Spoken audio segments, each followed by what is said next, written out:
Welcome back to the Graduate Guide. Today, joined by Hugh. Hugh, welcome to the podcast, mate. Hi, nice to be here. Yeah, and you're the founder of Minerva's Virtual Academy. That's right. Talk to me about what that is and why does it exist? Minerva's Virtual Academy, or MVA, as it's affectionately known by its students and teachers and parents, is a school I launched 4 years ago. It was during the pandemic, and at the time, I ran a tutoring business called Minerva Tutors. I still do. It's a separate business.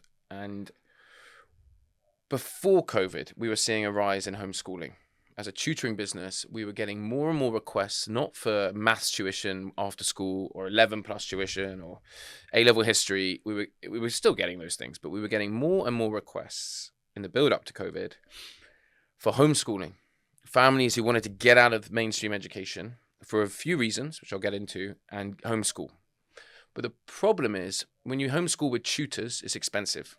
Okay, so we were turning away a lot of inquiries. We had great SEO, number one for homeschooling on Google and stuff. So people would Google homeschooling. We'd come up top. They'd love what we did. They're really enthusiastic. Wow, look at these cool homeschooling programs. And, they'd call and we'd tell them the price. They'd be like, oh, I can't afford that. It's a lot of money. It's like boarding school fees kind of thing. 20 plus grand a year. So, okay, occasionally we got business from it and we had families that could afford it, but it wasn't very scalable. And there were certainly more families we could help. When COVID came along, if you remember, doing your A-levels at the time, I don't know.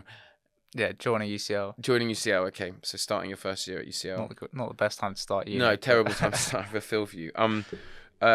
During that summer of 2020, an awakening happened for families all over the UK and indeed the world, but I guess our story starts with the UK. Parents, mums and dads, were seeing their child happy for the first time in years, right? Most kids were miserable, 100%. The majority of students were miserable being locked up, miserable not going into school, physical school.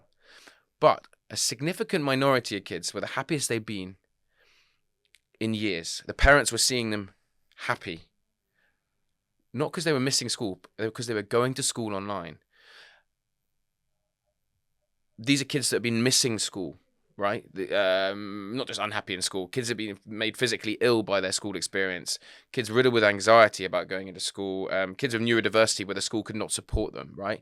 Suddenly, going to school online in COVID made them happier, not because they were missing school. I want to reiterate that, but because it was more comfortable for them. So guess what? They're happier. Their well-being shoots up. Guess what? They engage more.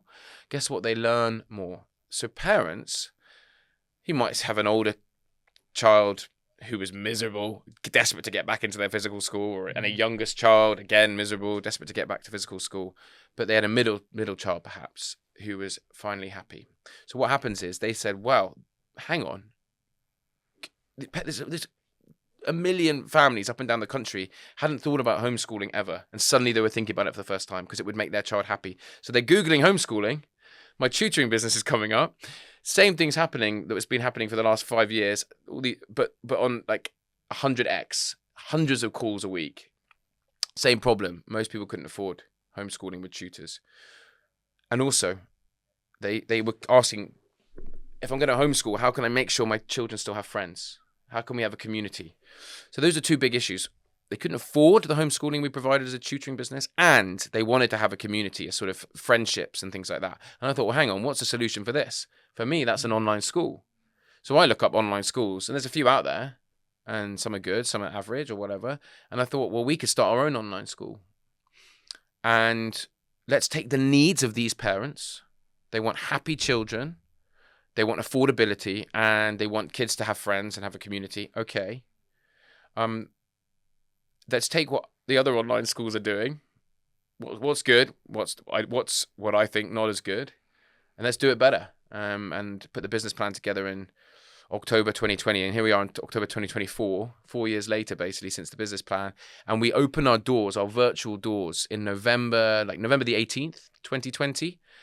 Brand new school, this online school called Minerva's Virtual Academy. Where we took the best part of our homeschooling and tutoring experience and online learning experience and what we thought was the best part of traditional school. And we launched, opened our doors. 4 kids joined. Like, we couldn't believe it. 4 families paid till the end of the year, so till June. And we were a brand new thing. Mm. A lot of it was because they saw we came from Minerva tutors. There was some history there, some credibility. But yeah, we did a trial for 4 weeks, November to December. 4 kids paid up, 10 kids on trial for free. And by January, over Christmas holidays, we'd recruited 14 more students, and we sort of launched properly in January 2021 with 14 kids. That's very exciting, and it's cool to see change happening in the schooling world, because I think you're right. Like, in an age where more people are feeling heard, and we're catering for different kinds of people, it did feel like school was kind of being left out in that a little bit. Yeah. And I want to know about you at school. So when you were studying, whether it's at Stowe or going to UCL, what were you thinking your career might pan out to be? What kind of person were you at the time? Yeah, I mean, I love school.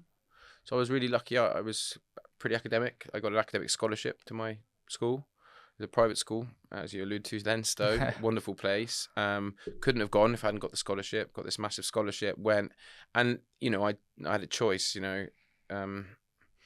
coast along or take it for all it's worth. These are wonderful institutions, these boarding schools, and with wonderful opportunities. And I felt lucky to be there. So I just did everything. Had a wonderful teachers, did all the music, all the drama, all the sport, and had this wonderful 5 years. So I love my school time. And that's one of the things that fires me up. One of the reasons I launched my online school in 2020, Minerva's Virtual Academy, was because so many kids don't enjoy school. And I was seeing that firsthand. For many, school is a rough place. For many, school is a miserable place. For many, school makes them ill. So because I love school, I find that desperately unfair. Kids should be able to enjoy school again. So giving kids now this option of an online school versus their traditional school is so key, because it makes them happy. Anyway, that was my school experience. And yeah, loved school. Always thought I'd be a lawyer, or thought things like going to the civil service, foreign office.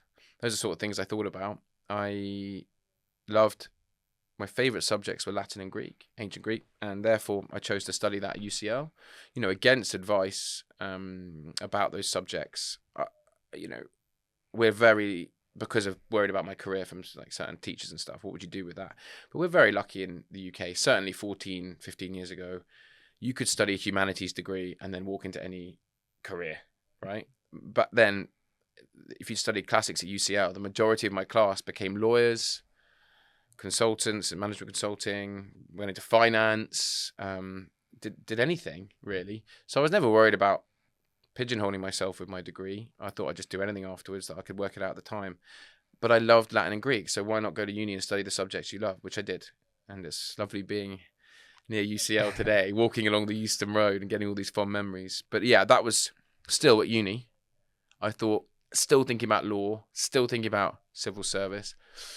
But then I started playing music, and I was in a band at uni. And for me, then suddenly I was like, well, that's it. I want to be a rock star. So, that was my third year, started the band. A year, then the next year I got a job in food and drink, which opened my eyes up to entrepreneurship. A lot of the food and drink world, we work with products like Vita Coco when it first came to London, that coconut water and stuff, like very entrepreneurial, the people behind all these products. It was my first experience because they were a client from the wholesaler I work with innocent drinks, going into that incredible place. It was called Fruit Towers. They're like the OG of startups, with the exit to match, the 150 million exit to Coke and stuff. Like this, they were before startups were cool. They were the first, for me, like the cool startup that did things differently, that was a disruptor to the system. And I saw all that when I worked in food and drink, trying to be a musician on the side, quit my job to focus on music fully for a year. And we didn't make it. And I had enough. And I, in that year, had been tutoring just to make money because I made no money from my music. So I tutored privately, working for a couple of tutoring agencies, mostly in things like maths. I started off tutoring Latin and Greek, but didn't get any work. So I switched to tutoring maths. And I fell in love with tutoring. Fell in love with being able to see results in the kids you tutored one-on-one. I really felt strongly about one-on-one tuition as an effective form to increase outcomes. This sort of like stage of your career where you're working out what you want to do, trying out different things. When you were going through it, did you feel lost and confused, or did you feel like, oh, this is just trying things out? No, never. I've always been confident. I've had great parents who've always just believed in me, so they've always been like, they didn't despair. Come on. What I'd say they are in the minority of parents that, by the fact they did not despair when, after my education at private school, after my degree at UCL, I said, I want to be a rock star. Most parents' hearts sink. Yeah. Most parents say no. My mum and dad were like, awesome, we'll be at every gig. That's amazing. And my experience as a musician, a failed ultimately musician, it was almost like my first business failure, right? Because we're in a band with 4 members. You run it like you're trying to get a business off the ground. So it was my first taste of entrepreneurship. So it taught me so much. I loved it. I loved every moment until the end. And it was easy to give up music because I loved tutoring too. And I guess there's an entrepreneur in me always, I suppose, but that, like, being in a band, it gives you you run it like a business, gives you those entrepreneurial skills.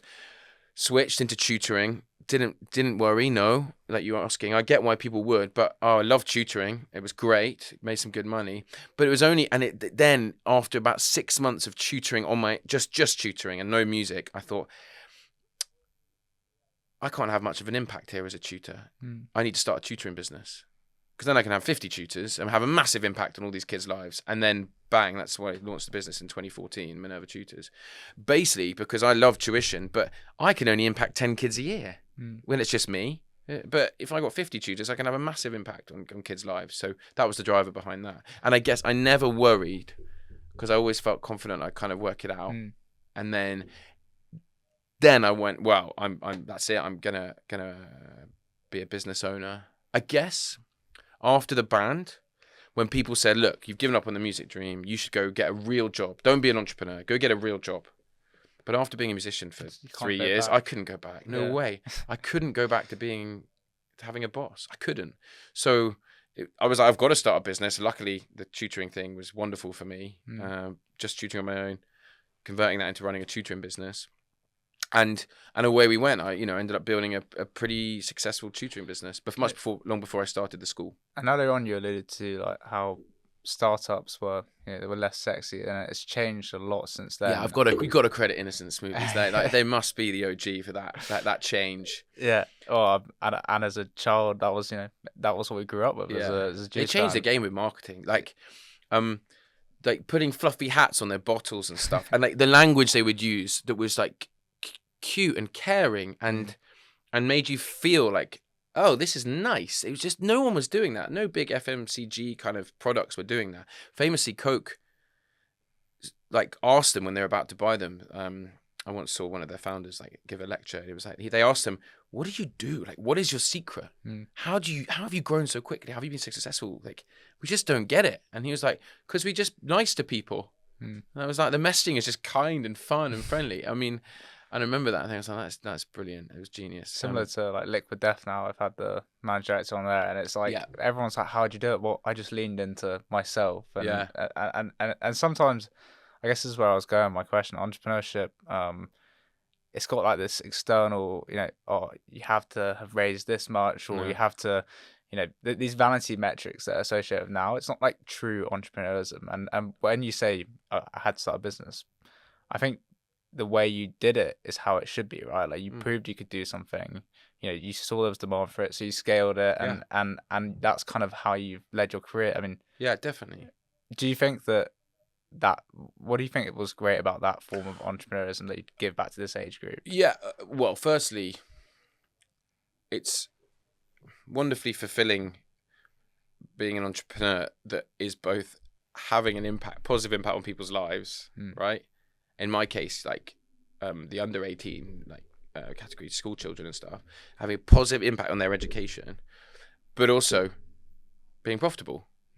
And both things are vital. And I think we have got lost in the last 10 years of what people have got lost, confused about what entrepreneurship means.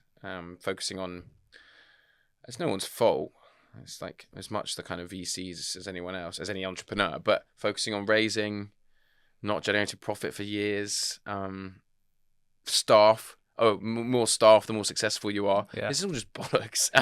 And what's important is doing something that positively impacts people's lives that they will pay for, and you make a profit. It's so crucial that you need to be making a profit, because not to begin with necessarily. I don't mean that, but you've got to be aiming for that, because otherwise it's not real. And it's important to be real. And I say that having failed my first business, the band, having run what is ostensibly a small business, my tutoring business. It's still quite small. It's slow growth. 5 employees, 80 freelance tutors, slowly growing year on year, but been profitable since almost year 1. And I can say that because now I've got a scale up, much more kind of exciting. My school and everything else is much more fastest growing school in the country and all that stuff, and 140 staff on the payroll, employees. So I've got a bit of experience in what it means and to run a small business that isn't necessarily sexy, as it were. And I think they're just as cool. 100%. And having a business that makes money, like 4 members of staff, that is so cool. Trust me, those are chilled times. Those are good times. Those are about 5 years of that until we launched this rocket ship we've got right now. But it was good times. It's nice, and you're doing good things. So yeah, there's something to be said for that. And I want to use this as an opportunity to sort of dig a little bit deeper into school and the education system, full stop, because a lot of people come on this podcast, and whether it's founders, I think there's a lot of like rebelliousness to the education system. A lot of the people, most founders say, "I hate school. I hated school." Yeah, and I don't. I loved it. But exactly. It makes me different. But why do you think that is? Do you think like that's just it? School is meant to be this thing that it's either for you or it's not, or exactly like you, or where you're trying to tailor it a bit more, though, right? No, that's the problem. School hasn't changed since Victorian times. The same style of building, same style of classroom, same style of teaching. It hasn't changed in hundreds of years, right? And therefore, that's why you get certain people, you allude to entrepreneurs, who don't suit that model. They don't if the model was different, if there were options as to how they could attend school or mediums by which they could go to school, I think it'd be different story. And what we've shown with MVA in the last 4 years, we've like I said, when we launched with 4 kids 4 years ago in like 4 weeks, so November 2020, we've got nearly 1,000 students at the school now, full time. These aren't kids just doing a maths GCSE or something. These are full time at the school, nearly 1,000 kids, and going to assembly on Monday morning with the head teacher, the principal, studying up to 10 subjects GCSE, so typically 9 perhaps, like a national average, studying 3 A-levels, doing after school clubs, all those things, and meeting in person 6 times a term, which we do. It's really important. Anyway, my point is we've proven with that model, which is online, that kids who were previously miserable at their traditional school are happier and more engaged in our mode of school, online schooling. Guess what happens if you're happier and more engaged? You make more friends, and you do better in your exams. Facts. Yeah. And what I'm trying to say is that's proof that traditional mainstream school does not suit a chunk of kids, many of which do suit online. But what I'm not trying to say is every kid should go to online school. No way. Most kids should not be at online school. It's just for a significant minority, I reckon around 20%, it's the perfect school for them. Then what I want in the future is kids can go to choice. So parents can choose what's the best type of school for their particular child. And whether that's in person all the time, whether that's online, like us, apart from physical meetups for fun, or hybrid, a bit of both. I want parents to have that choice in 10 years' time, and because that'd be the key. Because it turns out the traditional model, which has been being the same for over 200 years, doesn't suit a bunch of kids, right? And that it doesn't. Yeah. Speaking to the entrepreneurs you speak to who are miserable in school. Yeah, I think for me at school, it was like, I think I got very good at playing the game Yeah. that is school, and I've always craved being older, like the sort of choice as you alluded to that. I like the idea of refining down the groups of people and the things I worked on, and doing less of the bullshit really, which it comes with a lot of school. And I think for me, trying to work out, let's say if I would be the right person for a schooling system like that, what kind of people are you looking to bring in? What kind of traits do you think work we well? attract a range of different types of kids, right? And families with different needs or personality types or personality traits. Firstly, probably our biggest category of students are children whose mental health was not supported by their previous school. Mostly anxiety, but other forms of mental health needs, but mostly anxiety. Traditional school was unable to help them, and these kids are school refusing or desperately unhappy at school. Guess what? Making no friends. Guess what? Getting terrible grades. Guess what? Not developing as a person. They find us, they come to us, and through the medium of online schooling, their mental health is transformed. Guess what? They make more friends, they get better grades, they have a better time, and often they might return to physical school for sixth form. It's quite a normal trait. They might come to us year 10, 11 GCSEs or year 9, but year 10, 11, they go back to physical sixth form feeling a lot better. They go to a different college, probably not the school they used to hate. They go to a college or something, right? They're a big category for us of students. Second is neurodiversity. Kids whose neurodiverse needs are not supported by their traditional school. Kids with autism, ADHD, PDA, they thrive in our environment, and parents have worked it out. Like, no wonder he wasn't doing or she wasn't doing well in their noisy, busy classroom of 30 kids. They get easily distracted by noise and sounds and smells. Coming to school online, all that goes away and they can focus. Guess what? Better grades. Guess what? Better well-being, pastoral care. So those two are probably our biggest categories of students. The third is elite athletes and performers.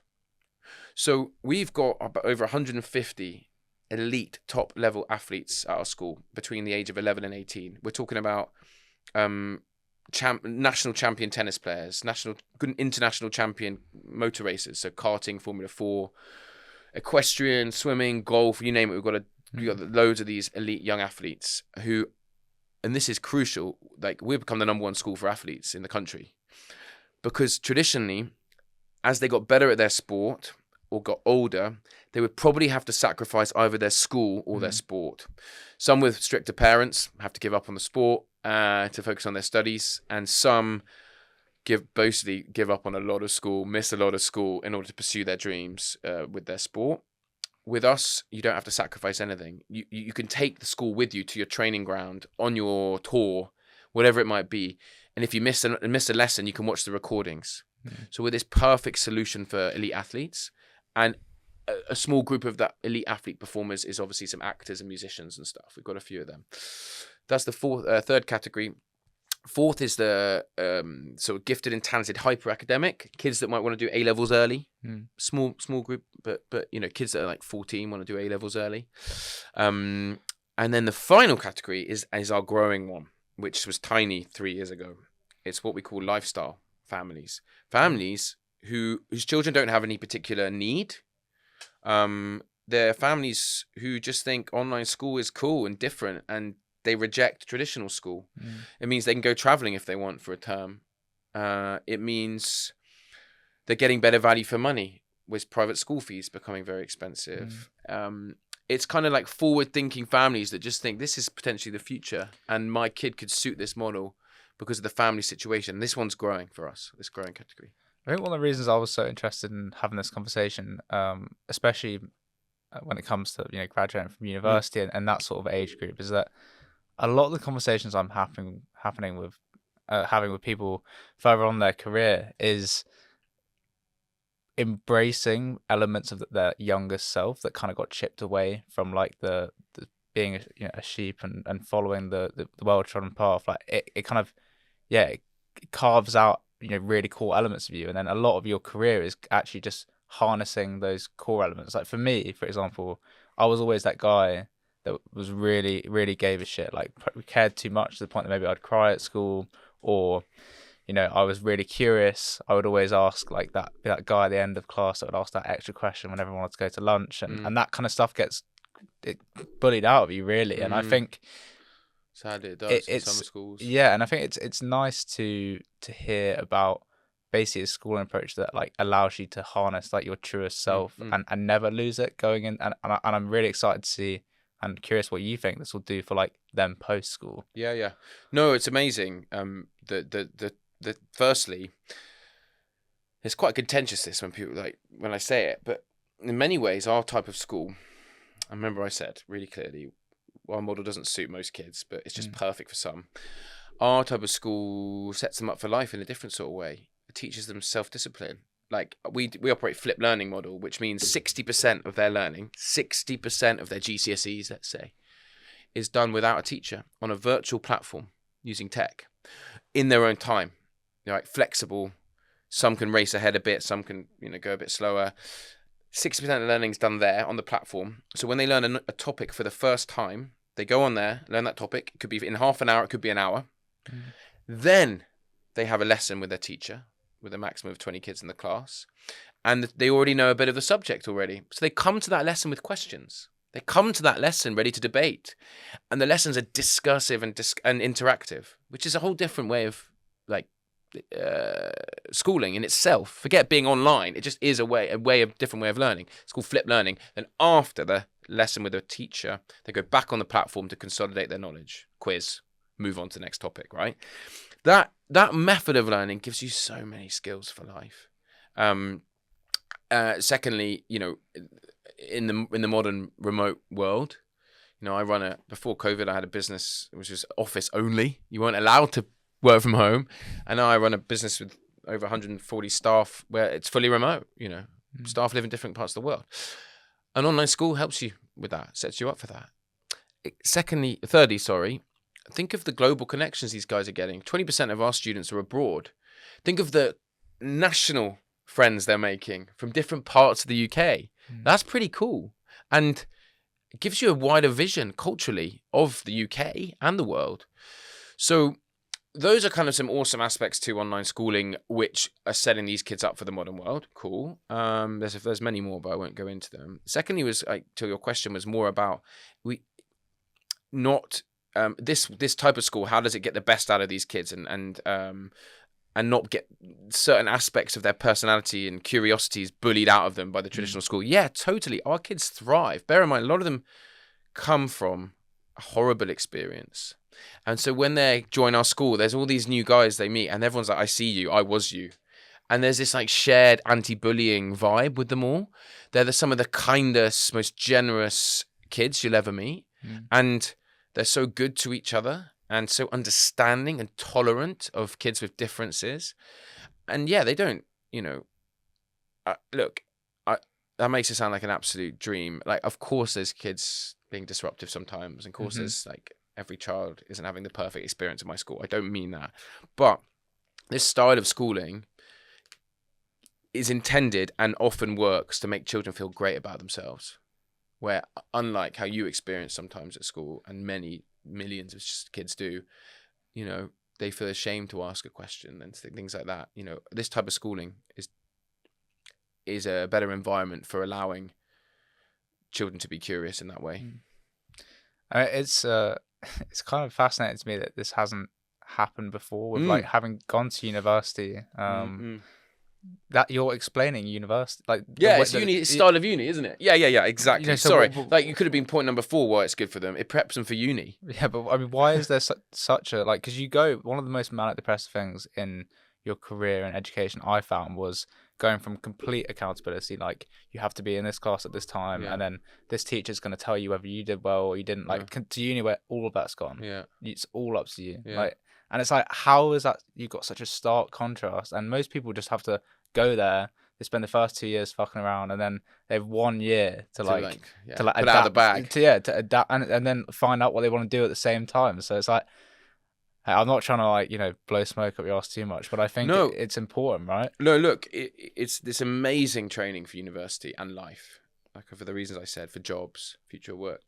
And the reason this has happened, what you just described, is because unis have changed. Unis have got better and adapted and whatnot. Schools just haven't changed. Schools have not changed, and it's tough for change to happen. I guess for many reasons. Teachers stuck in their ways, curriculum. My model proves that with these groups of kids, type of kids, you only need 40% of the teachers. Tell that to mainstream education, they'll strike. They'll be like, this is awful. At the end of, their hours will be cut. So they're worried about things like that in innovation. So there's a lot of power with teacher unions on these kind of things, and like my model's scary for that reason. But think about it. There's a massive teacher exodus happening in the country. Teachers are leaving the profession in their droves. My model proves, well, that's cool. We don't need to hire as many to replace them because we're showing that if you use tech in the right way, kids don't need as many teachers. They don't need as many lessons. Which teachers are you hiring? Teachers leaving the profession of teaching. They think online is cool. Think about it. We're getting great teachers from the private and state sector because after COVID, they got work-life balance envy with all their friends who are not teachers, who now get to work from home and who get to have 3-day weeks or 4-day weeks. That kind of thing that's been normalized in all these other industries didn't get normalized in teaching. Teachers still have to work these long hours. Just still have to work in person. So a lot of teachers are coming to us and applying to work for us because they want that work-life balance, which all their mates have in different industries, which is quite interesting. Why do you think people are fearful of this innovation? Because I feel like it's a case in other industries, but like ultimately, if you are it's like with AI, some jobs might be lost at one point, and you kind of have to accept that might happen. But it'll allow for like a back against the wall kind of feeling to birth, better, like more innovation within the school sector. Those teachers can go on to do more of like have more impact on the education system than they are right now. Definitely less paperwork. It's so true, but it's really hard to fathom. Yeah. Before AI, just with tech, AI is a really good example. At the very base level, you could eliminate boring marking and paperwork. Sure. Machines should be doing that. So the teachers could be doing more teaching. Yeah. The teachers can be doing more mentoring and being more creative in their role. There's so much debate around this stuff, but it's just so obvious. The tech isn't the enemy. The tech is meant to help us enable in the modern world to be better at the job we're meant to do originally. A lot of teachers complain about marking and paperwork, and there are solutions for this now, for example. And look, you made a point about why hasn't this existed before, right? It's a really good point. There have been online schools before, but not many, and they existed in a kind of niche. And did well, great innovators. But COVID came along and there was this awakening to, as you've experienced in many other industries, to remote work, for example, or people much more interested in work-life balance, etc. And I guess online schools in America have been very established and very successful for a long time. Normally America's 10 years ahead of us. With online schooling, America's about 20 years ahead of us. In places like Florida, over 10% of kids are at online schools and stuff, right? They have state online schools, free online schools, right? So the markets have been out there in the world. Just the UK was slow. And to be honest, America's really advanced and the rest is probably pretty slow. But COVID gave this awakening to us all with these kind of things, right? And that's the reason it's been able to accelerate. That's the reason we've been able to have a successful business and school. But yeah, it's a really interesting point because it's obvious, right? And I think that one thing that I would, to play devil's advocate, that I would be conscious of, like, say, for my kid or any of my family, is social media you can't escape. So, say the school you're at before or whatever, like, you can detach yourself, but then you're still, like, battling that, like, somewhat staying attached or, like, or maybe not being able to. I imagine basically what I'm saying is I think there needs to be quite a lot of hand-holding in that transition, right? Because it's a completely different way of life to take on at that age. Definitely. So what would you say to someone who is maybe like thinking this sounds like them or this sounds like their kid, but they're like, okay, this just sounds like it's not, like I don't know how. It's too weird. Yeah, Yeah, I mean, it's a really fair point. When we launched 4 years ago, people in education and like money investor type people, we're like, this is a fad. Like COVID's giving you demand right now, but that will go away after COVID when everything returns to normal. And we've seen the opposite. The more people hear about us, the more inquiries are going up. We'll be growing 100% year on year for our first 3 years. We're going to grow about 130% in our fourth year. So the growth is accelerating, right? Because the demand is there. And the need is there. More importantly, parents need us, and other schools in our industry. We're not the only one. And so what would I say to parents who are rightly worried, skeptical about this choice is you got to think about your child's happiness. Because when they're happy, they're going to be developing better as human beings. They are. I mean, obviously, stress and pain are important in life. But on the whole, if they're happier in school, they're going to be developing and be on their way for a much more happier, fulfilled life. And if some parents care, getting better grades. So, and then go back to the typical question, which is related to yours that we often get asked is, what about socializing? And, well, they socialize online, like most kids do. We have social rooms, and they hang out, and they use various, like, chat softwares to hang and stuff, as you'd expect. But we really big on this with our school. There's these physical meetups every term. And like I said, we had 150 kids. I popped down to one of our school trips in the summer term, and there was 150 kids in Hyde Park. It was amazing, from all over the UK and Europe. We had kids there from Spain, Italy. They flown over, meeting they called them their best friends. These are real friendships. I was with like the year 7 and 8s, and they're just playing football, running around, having a laugh. They've all come to our school for different needs and different reasons. But they've essentially come so they can be happy. And they were just like any other 11, 12, 13-year-old. Then I saw like the year 10 girls and boys who were just like any year 10 boys and girls, like in their, and they all went off to like Wagamamas afterwards, as like kids do when they're mid-teens. Yeah. They're just normal kids. They're just previously school hasn't been good for them, and now they're happy again. And this is really extraordinary. But one girl flew over from Taiwan. Most of our kids are near the UK time zone, for obvious reasons. But we do attract kids from all like Far East and stuff. And this girl from Taiwan had flown over, and she's like, she was in year 10. She'd been with us 2 years. She's like, these are my best friends. I've just never met them in person.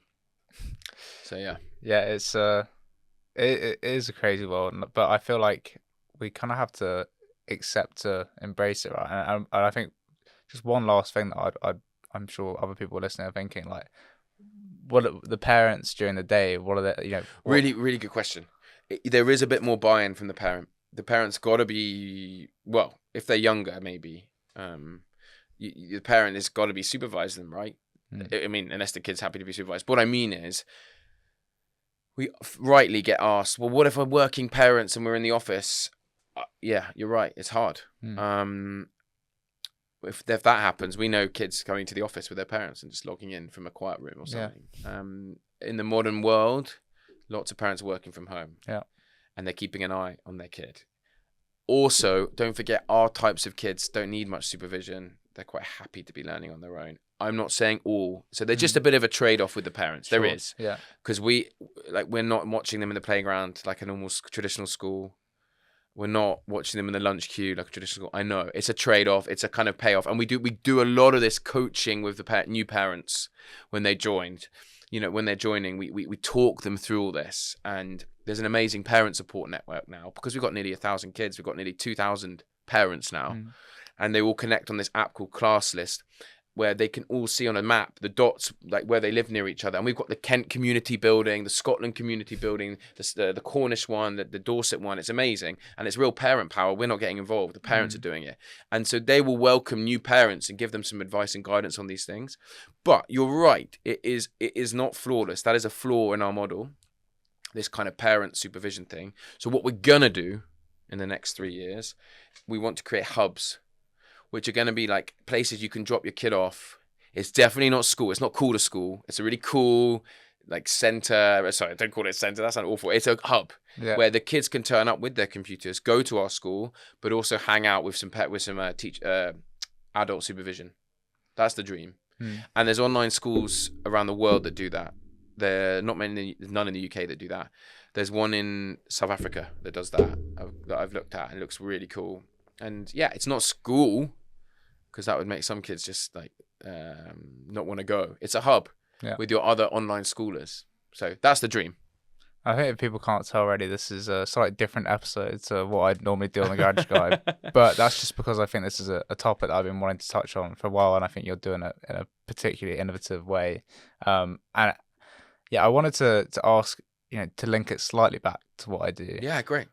What is happening in terms of careers education for these kids? Because at school, all I had was people come in and give talks. It felt very detached, or maybe I just wasn't in the place to even think about careers. But I often think, like, what I started, I didn't need to be in my final year of university to do it, like to start getting career consciousness. No.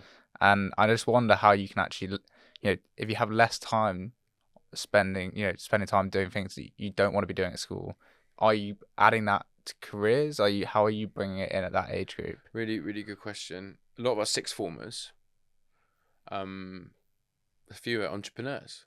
Imagine you're 16, 17, 18, maybe 17, 18 more likely, and you come up with a business idea, but you want to get your A-levels. The kids are coming to us from Europe and UK for that. It's amazing. Yeah.